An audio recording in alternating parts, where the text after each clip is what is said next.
क्षेत्र के आधार पर। क्षेत्र के आधार पर 3 प्रकार के होते हैं।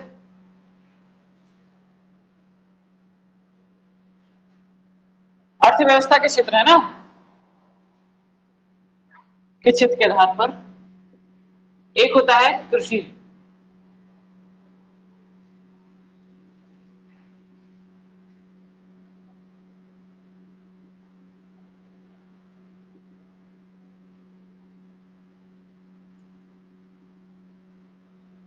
ठीक है। देखो कल मैंने आपको बताया था, पहले इसको समझिएगा फिर मैं लिखवा दूंगा, लिख लेना, समझना बात को। ऐसे समझ लो कि अर्थव्यवस्था के क्षेत्र है कृषि, उद्योग और सेवा। तो देखो कल बताए थे कि हमारे पास मान लीजिए 100 रुपए है, भारत देश के पास 100 रुपए है, तो अलग अलग सेक्टर में बटे हुए, बटे हैं कि नहीं बटे, ठीक है। कृषि क्षेत्र में योगदान आपका, उद्योग क्षेत्र में योगदान और सेवा क्षेत्र में योगदान है ना, कितने कितने रुपए कल बताए थे कि नहीं, छत्तीसगढ़ का भी बताए थे और भारत का भी बताया था। अब उसी में आप देखिए कृषि आधारित अर्थव्यवस्था क्या होती है। कृषि आधारित अर्थव्यवस्था कहने का मतलब है उसके जीडीपी में, कल मैं बताऊंगा आपको, राष्ट्रीय कल ही पढ़ाऊंगा, कल इंपॉर्टेंट क्लास रहेगी। जीडीपी जानते हैं, जीडीपी, जीडीपी में अगर कृषि क्षेत्र का योगदान 50% हो जाए, अभी कितना है बताओ, तो भारत में योगदान कितना है कृषि क्षेत्र का, 16, याद है कल बताया था 16। तो मैं वही बोल रहा हूं, यदि मान लीजिए 100 रुपए आ रहे हैं, ऐसे समझो मोटा मोटा 100 रुपया अगर पैसा है, उसमें 50 रुपया कृषि से आए, कहां से आए, उसको अगर इकोनॉमिक्स को लेकर बोलेंगे तो बोलेंगे अगर जीडीपी में, ठीक है, कृषि क्षेत्र का योगदान 50% से ज्यादा हो, ठीक है, लिख दो उसको। पहला कंडीशन क्या है, यदि देश की जीडीपी में, जीडीपी समझ लो ना, कोई पैसा समझ लो अभी मोटा मोटी, कल समझना पूरा, यदि जीडीपी में कृषि क्षेत्र का योगदान 50,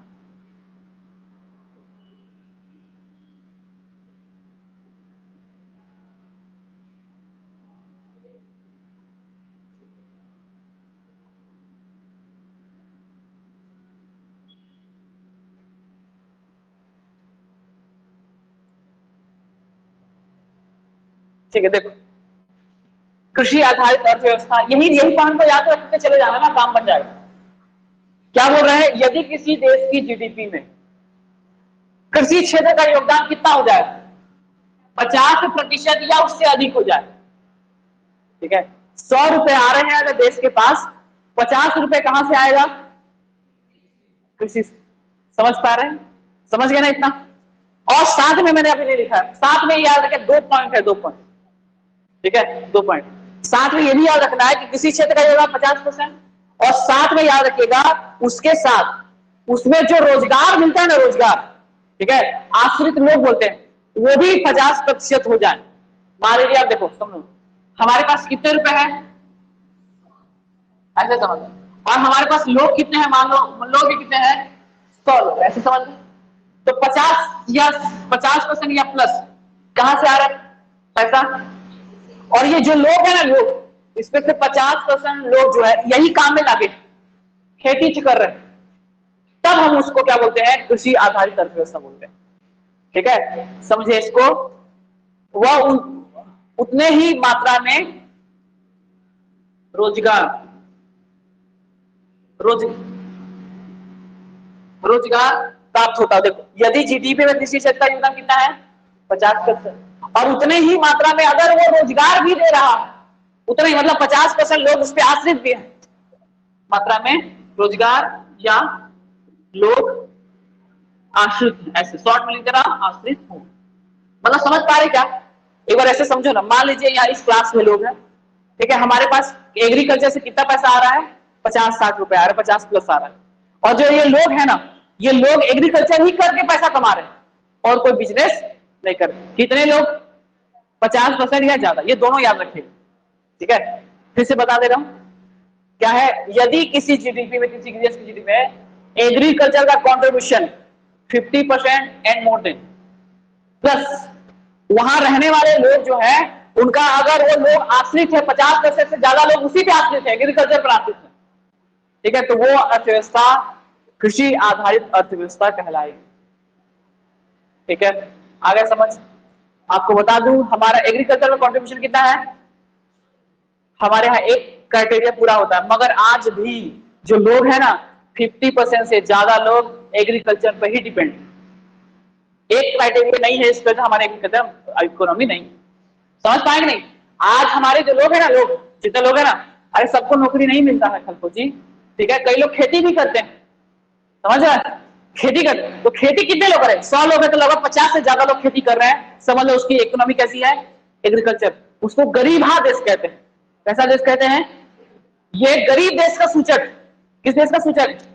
ये किसका सूचक है? तो गरीबी का सूचक है जी। एग्रीकल्चर इकोनॉमी गरीबी का सूचक। अरे एक साथ लिखना सब। एग्रीकल्चर इकोनॉमी किसका है? गरीब देश का। जब हम आजाद हुए थे ना, ठीक है, बहुत दुखद कहानी, जब आजाद हुए थे तब हमारा जो जीडीपी में योगदान है एग्रीकल्चर का 50% से ज्यादा था। और जो लोग है ना वो भी एग्रीकल्चर ही करते थे और कुछ था नहीं। कंप्यूटर नहीं था, लोग पढ़े लिखे नहीं थे, उद्योग नहीं था, कुछ नहीं था। क्या करते थे लोग उस समय? तो आजादी के समय से पूछे, आजादी के समय हमारी इकोनॉमी किस प्रकार की थी? किस प्रकार की थी? कृषि आधारित थी, कृषि आधारित इकोनॉमी। और कृषि आधारित का पैमाना समझ गया ना, 2 पॉइंट ही तो है। एग्रीकल्चर का कंट्रीब्यूशन 50% प्लस ज्यादा, और तथा उसमें संलग्न जो लोग हैं जो रोजगार प्राप्त करते हैं, जो आपका आश्रित लोग हैं, वो भी 50% से वही काम करते हैं, ठीक है। तो याद रखेगा हम लोग फिर जब आजाद हुए तो कैसे थे? गरीबा थे, गरीबा, ठीक है। अभी भी उतना अच्छा नहीं है मगर ठीक हुआ ऐसे। तो याद रखिएगा गरीबी का सूचक है। आजादी के समय, आजादी के समय भारत की अर्थव्यवस्था कैसी थी? तो भारत की अर्थव्यवस्था कृषि आधारित अर्थव्यवस्था थी। ये सही नहीं होता है, इसको हटाना होता है, ठीक है। चलिए लिख लीजिए। यहां पर उद्योग में क्या करोगे? बस यही जोड़े, यदि जीडीपी में उद्योग क्षेत्र का योगदान 50% तथा संलग्न लोग जो है उसमें 50%, बस तीनों में वही आएगा। जल्दी से लिख लो। अरे बस कृषि को हटाकर बस उद्योग लिख लेना और सेवा लिख लेना। थोड़ा सा मिटा दो ना। देखो तो उद्योग तो सेम टू सेम, सेवा देखो। यदि किसी देश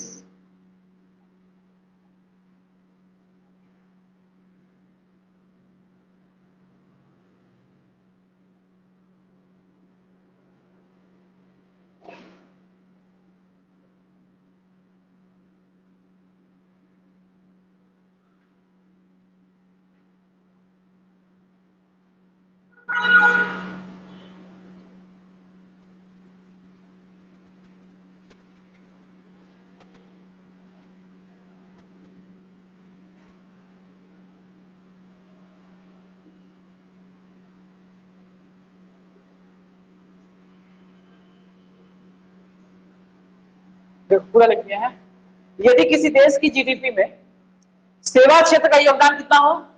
50% प्लस हो, और उतने ही लोग उस क्षेत्र पर आश्रित भी हो, तो उस क्षेत्र को सेवा आधारित, ठीक है, सर्विस आपका डिपेंडेंट इकोनॉमी कहते हैं, ठीक है। सेम टू सेम वैसे तो है। क्या है? यदि किसी देश की जीडीपी में सेवा क्षेत्र का योगदान 50% वह उतने ही लोग उस पर क्या हो? आश्रित हो, उसको क्या बोलेंगे? सेवा आधारित अर्थव्यवस्था। ऐसे समझ लीजिए ना, कोई खेती नहीं कर रहा है, ठीक, सब क्या कर रहे हैं? सर्विस दे रहे हैं, ठीक, सब क्या कर रहे हैं? सर्विस दे रहे हैं, खेती कोई नहीं कर रहा, ठीक। तो ये क्या हो जाएगा? सेवा आधारित। अच्छा तो देखो, तो एक क्राइटेरिया तो पूरा होता है ना हमारा। हमारे सेवा क्षेत्र में योगदान कितना है जीडीपी में? क्या? अरे हमारे भारत में कल बताया था नहीं 53, तो 53 है कि नहीं? तो 50 प्लस हो गया कि नहीं हो गया? अगर देखो ऐसे कोई पूछेगा, मान लो, ठीक है, पूछा 50.8 है ना, अब कोई पूछेगा देखो तो ऐसे बोलेगा कि सेवा आधारित जीडीपी ऐसे होता है, सेवा आधारित अर्थव्यवस्था में सेवा क्षेत्र में योगदान 50% प्लस ज्यादा, तो बोल सकते हैं कि हाँ ये क्या है आपका सेवा आधारित पुस्तक होता है जी। गरीब नहीं अमीर देश को बोलते हैं। ये विकसित देश का सूचक क्या है? विकसित देश होता है ना, विकसित, ठीक है। जो डेवलप्ड कंट्री होते हैं उसका ये सूचक है सेवा आधारित। ये क्राइटेरिया अगर दिख गया, समझो कैसा देश है? तो ऐसे बोलोगे तो अरे भारत में तो यहाँ 53 है, पहला तो फुलफिल हो रहा है ना, एक दूसरा बच जाता है। जिस दिन ये दूसरा हो गया, ठीक है, समझ जाइए हम भी क्या जाएंगे, ये दूसरा नहीं होता ना, जीडीपी में कंट्रीब्यूशन कितना है 53, मगर जो लोग है ना, लोग 50% लोग नहीं है उसमें काम नहीं कर रहे हैं, लोग कम है। अगर लोग 50% प्लस ज्यादा हो जाएंगे तो वो कैसा हो जाएगा, डेवलप हो जाएंगे हम लोग। कौन सी कंट्री में काउंट होंगे, अमेरिका जो कंट्री वगैरह है वो कैसे आधारित है, सेवा आधारित, यानी सर्विस रिलेटेड इकोनॉमी। ठीक, हमारा डेवलपिंग में आता है, ये एक पूरा हो रहा है एक नहीं हो रहा है, वो किसको बोलते हैं, डेवलपिंग कंट्री बोलते हैं। क्या बोलते हैं, एक तो पूरा हो जा रहा है ना, एक तो नहीं हो रहा है तो डेवलपिंग आएगा, दोनों पूरा हो गया तो डेवलप बन जाएगा।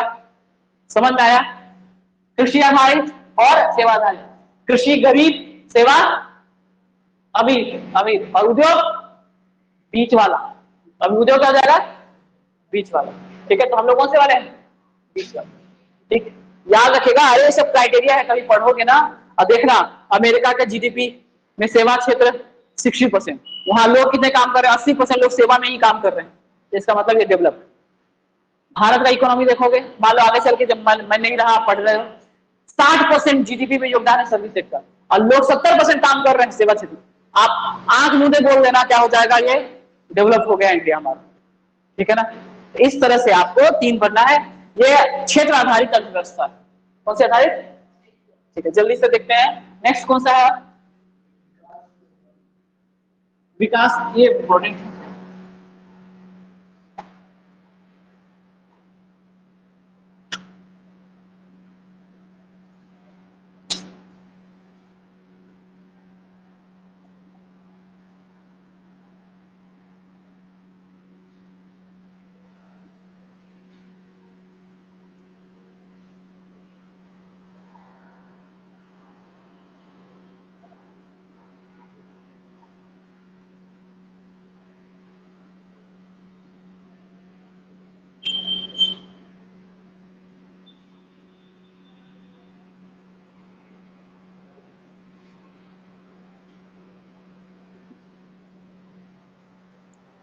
ठीक, देखो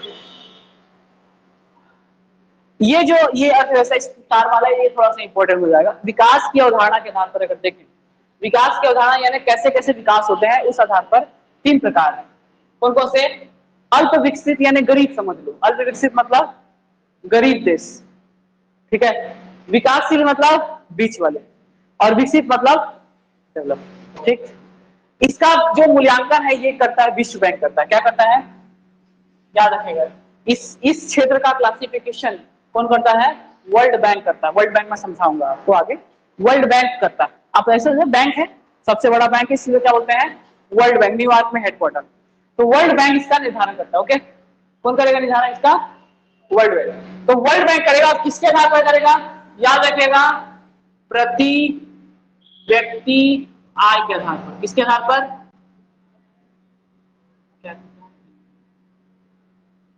ये भी मैं कल बताऊंगा, तो फिर राष्ट्रीय आय में बताऊंगा। अभी समझ लो, प्रति व्यक्ति आय मतलब होता है एक आदमी साल भर में कितना कमाता है, उस आधार पर देखते हैं। ठीक है, पर कैपिटा इनकम के आधार पर ये क्लासिफिकेशन किया गया है। ठीक है, नहीं समझ पा रहे हैं, लो फिर समझा रहे। पहली बात तो देखो, ये तीसरा वाला जो बता रहा, विकास की अवधारणा, ठीक है, के आधार पर विश्व बैंक क्लासिफिकेशन करता है। कौन करेगा क्लासिफिकेशन, विश्व बैंक। और कैसे करें उसको, उसको मतलब मापने का मापदंड क्या होगा, तो पर कैपिटा इनकम होगा। मापेगा कैसे, पर कैपिटा इनकम, प्रति व्यक्ति आय। अब मान लो आप ये तो नहीं पढ़े अभी, तो अभी क्योंकि अभी इसको बताया जाऊंगा तो ये छूट जाएगा, तो कल मैं पूरा बताऊंगा प्रति व्यक्ति आय। मगर ऐसे मोटा मोटा समझ सकते हो, आप साल भर में जितना पैसा पाते हो कमाते हो, उसी को क्या बोलेंगे, प्रति व्यक्ति आय। अभी ऐसे समझ लो, तो क्या बोलता है पता है विश्व बैंक, ठीक है, यदि आपके पास 12-25 यूएस डॉलर, कितना, 12-25 यूएस डॉलर से कम है, आप अल्प विकसित हो। यदि किसी, अरे सबका पर कैपिटा इनकम निकलता है ना, और उसको पूछता भी है एग्जाम में कि भारत की पर कैपिटा इनकम कितना है, आपका छत्तीसगढ़ का पर कैपिटा इनकम कितना है, ऐसे करके 135, 139। ठीक, चलो बताऊंगा बात। अभी देखो, अल्प विकसित क्या बोल रहा है, यूएस डॉलर बात कर रहा है ना, और वार्षिक बात होता है, मासिक नहीं होता है। कैसे बात होता है, वार्षिक बात होता है। यदि एक व्यक्ति 1225 यूएस डॉलर साल भर में कमाता है वो गरीब है, गरीब देश। यदि एक व्यक्ति 1225 समझ रहे हो कितना रुपया नहीं जमा रहा है, 1025 है ना, 1225 ने 1025 को 70 से मल्टीप्लाई कितना कितना लाख है? अरे ऐसे लाख में बताओ ना, 71,700 कितना आ गया? 71,700। ठीक है, अब सुनो बोल रहा है, क्या बोल रहा है विश्व बैंक कि यदि एक व्यक्ति, सुनिए 71,000, आप ऐसे समझना, ऐसी बात याद रखना, ऐसे याद रखना है आप, ठीक है। 71,000 मतलब लगभग 70-80 हजार अगर पाता है ना साल का, साल का मतलब महीने का समझ रहे हो कितना हुआ? 6,000 रुपए महीना अगर पाता है वो गरीब है। क्या है? उठाना नहीं है, क्या है वो? गरीब। कितना पाएगा तो? 6,000। 70,000 पाएगा तो गरीब है। सही बात है भाई भी, 6,000 में होता ही क्या है?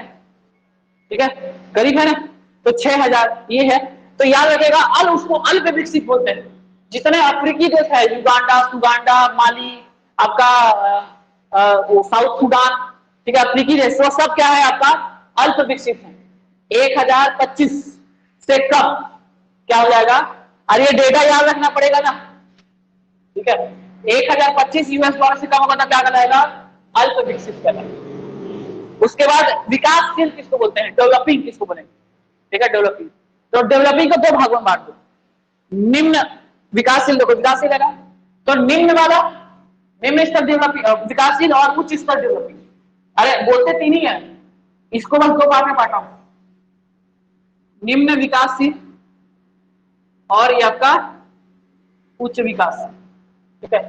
यदि 1,025 तक था, 1,026 से 39-95 अगर कोई पाता है तो वो क्या है आपका? वो विकासशील में आएगा, ठीक है। अगर मोटा मोटी ऐसे कर देता हूं, मान लो ऐसे कभी पूछ देता हूं, ऐसे भी याद रख लेना और बाद में पूछ लेना, ठीक है। उसको इसको मत करो, ऐसे करो। विकासशील वाला कितना है? 1,026 से कितना? 1,026 से 12,375 अगर यूएस डॉलर पा रहे हैं बीच में, वो कैसा है? विकासशील। कैसा है वो? विकासशील। ओके, हमारी अर्थव्यवस्था, भारत एक विकासशील अर्थव्यवस्था है। कैसी अर्थव्यवस्था है? हम लोग यहाँ पर नहीं, हमारा इकोनॉमिक्स में आता है इसमें, सुने होंगे अभी 1 लाख प्लस है जी हमारा, 1 लाख प्लस, ठीक है। बताया 1.35 हमारा भारत की पर कैपिटा का ज्यादा, छत्तीसगढ़ की कम, 1 लाख प्लस पाते हैं, तो याद रखेगा इतना। ओके, 1,026 से कितना? 12,300। इसी को दो भागों में बांट, देखो 1,026 से 3,395, अरे 4,000 4,000 को 70 करो ना, 7,28, 2,80,000। कोई नहीं पाता, पर कैपिटा है ही नहीं हमारे। अरे मैं मोटा मोटी बता रहा हूँ क्योंकि पढ़ाऊंगा तो बताऊंगा।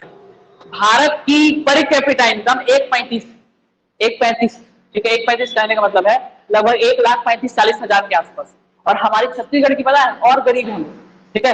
1 लाख मतलब और कम है, मतलब 1,02,03 हजार ऐसे, ठीक है। मोटा मोटी बता रहा हूँ, एग्जैक्ट मैं जब बताऊंगा तो बताऊं, ठीक है, क्योंकि डेटा रहता ना हर बार चेंज होता, अभी भी चेंज हुआ। तो 1-1.5 लाख पार है, और ये कितना है? तो इसका 395 है ना, 4,000 कर दो, उसको 70 करो, कितना? 280 आ रहा है। 280 कोई नहीं पाता, अरे 280 बहुत ज्यादा हो गया, ठीक है। मतलब 3 कितना हो गया आपका? 3 लाख ना, लगभग 30-40 हजार रुपये मंथली हो गया, 25-30 हजार। कोई नहीं पाता है, सब लोग नहीं पाते हैं, ठीक है। ऊपर नीचे रहता है ना, याद रखिएगा हम लोग किसमें आते हैं? निम्न विकासशील अर्थव्यवस्था में आते हैं। भारत किसमें आता है? निम्न। अभी यहां पहुंचना है, उसके बाद यहां पहुंचना है, उसके बाद अगर सुनो पहले, मान लो ऐसे पूछ ले, टीवी दे, ठीक है, चौथा ऑप्शन इनमें से कोई ना दे दो, पूछे आपसे भारत की अर्थव्यवस्था किस प्रकार की है? अरे पहले अल्प विकसित है, विकासशील है कि विकसित है? विकास। अब चौथा ऑप्शन मान लो ऐसे मिले, निम्न विकासशील अर्थव्यवस्था, क्या बात क्या हो गया?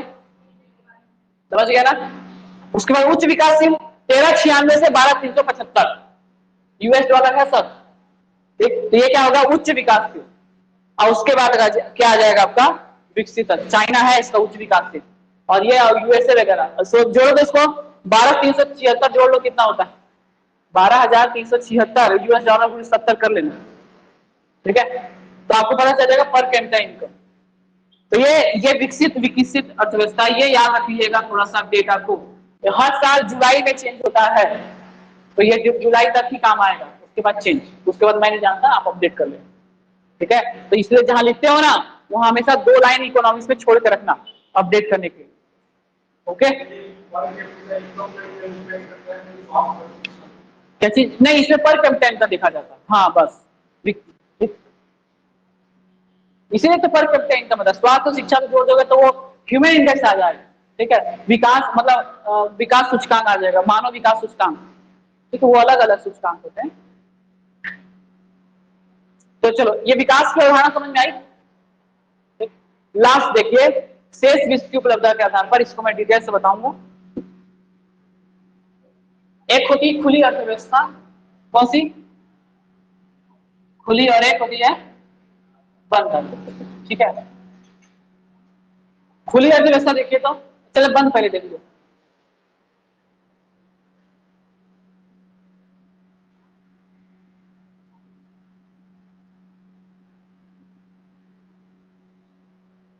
की उपलब्धता के आधार पर देखो तो एक होती कैसी अर्थव्यवस्था, तो बंद, ऐसी अर्थव्यवस्था जहां बाहर के देशों से ना तो हम निर्यात करते हैं ना तो आयात करते हैं, ठीक है, ना तो एक्सपोर्ट करते हैं ना तो इंपोर्ट करते हैं, उसको क्या बोलेंगे, बंद, क्लोज इकोनॉमी, ठीक है। हमारी अर्थव्यवस्था जब हम आजाद हुए ना तब से लेकर 1991 तक कैसी थी, बंद अर्थव्यवस्था थी, ओके। उसके बाद हमने कैसे इकोनॉमी लगाई ऊपर, 1991 के बाद एलपीजी आया तो हमने खोल दी। आज उस समय देखो बंद में बहुत घाटा होता है, एक ही गाड़ी मिलेगी, एक ही आपको जो करना है, मतलब एक ही गाड़ी थी बुलेट, एक ही कार थी एम्बेसडर, ठीक है, ऐसा रहता है, कुछ नहीं रहता। तो बंद इकोनॉमी में थोड़ा सा ना पैसे वगैरह कम रहते हैं, तो क्लोज इकोनॉमी जरूरी भी है। तो इसको डिटेल से बताऊंगा जब एलपीजी बताऊंगा, एलपीजी जब रिफॉर्म बताऊंगा ना, भारत में रिफॉर्म कैसे आया, लिबरलाइजेशन, प्राइवेटाइजेशन, ग्लोबलाइजेशन, ये कैसे आया 1991 में, बहुत बड़ा चैप्टर है। तो मैं ना बंद और खुली इकोनॉमी को और अच्छे से समझाऊंगा। अभी अब ऐसा समझिए, जिस अर्थव्यवस्था में जब ना तो निर्यात होता है और ना तो आयात, उसको क्या बोलेंगे, लगभग लगभग वैसी अर्थव्यवस्था तो कहीं नहीं है, बट आप ना उत्तर कोरिया को मान सकते हो, जानते हो उत्तर कोरिया, वैसे ही वो बंद में आ जाए, ठीक है। और अभी अभी लेटेस्ट एग्जांपल बता रहा हूं आपको, रसिया, रसिया एकदम उसको क्लोज इकोनॉमी कर दी, कोई ट्रेड नहीं हो रहा है, बस एक ऑयल का मजबूरी में करना पड़ रहा है, नहीं तो एकदम क्लोज इकोनॉमी हो गया वो। तो रसिया उसको बहुत अच्छा एग्जांपल बनेगा, देखना आगे, वो सभी व्यापारिक संबंध टूट गए ना, ठीक है, तो उसमें वो बनने जा रहा है खुली अर्थव्यवस्था जहां पर निर्यात भी होगा और आयात। भारत 1991 के बाद का भारत एक खुली अर्थव्यवस्था, ठीक है। इसका डिटेल हम लोग बाद में पढ़ेंगे क्योंकि ये ना बहुत लंबा चैप्टर है, आप बस इतना ही अभी के लिए याद रखिए।